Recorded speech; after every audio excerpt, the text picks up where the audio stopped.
সৃজিত বলছে to show composite as a product of prime. একদম সঠিক, ঠিক আছে, একদম সঠিক। কেন আমরা মৌলিক উৎপাদকে বিশ্লেষণ করি? হোয়াই ডু উই পারফর্ম মৌলিক উৎপাদক বিশ্লেষণ, প্রাইম ফ্যাক্টরাইজেশন? লেখো অ্যান্সার।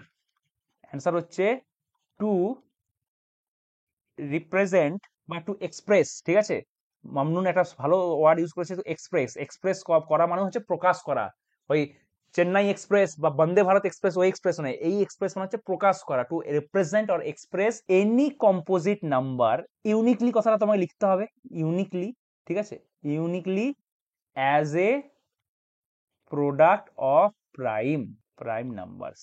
আমরা মৌলিক উৎপাদকে বিশ্লেষণ কেন করি? একটি যৌগিক সংখ্যাকে অনন্যভাবে বা অদ্বিতীয়ভাবে, ঠিক আছে, অনন্যভাবে বা অদ্বিতীয়ভাবে মৌলিক সংখ্যার গুণফল আকারে প্রকাশ করার জন্য।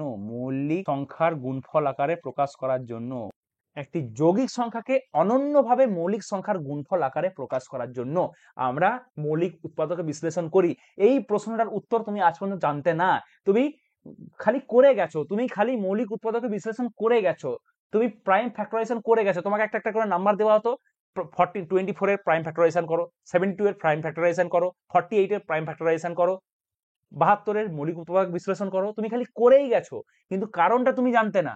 আজকে তুমি প্রথমবার কারণটা জানতে পারলে, তো সেই জন্য আছে ক্লাসের পরে আছে গোটা ক্লাসটা ভালো করে আরেকবার পড়বে, এবং এই যে লাস্টে যে জিনিসগুলো পড়ালাম, প্রাইম ফ্যাক্টর মানে এই ফান্ডামেন্টাল থিওরাম অফ অ্যারিথমেটিক, এইটা, আর আমরা প্রাইম ফ্যাক্টরাইজেশন কেন করি, মৌলিক উৎপাদক বিশ্লেষণ কেন করি, এই দুটো জিনিস একটু ভালো করে পড়বে। আমি স্টার মার্ক দিয়ে দিলাম, ঠিক আছে, স্টার মার্ক দিয়ে দিলাম, ইম্পর্টেন্ট, খুব ইম্পর্টেন্ট, ভালো করে একটু বোঝার চেষ্টা করবে, ঠিক আছে, এই জিনিসটা।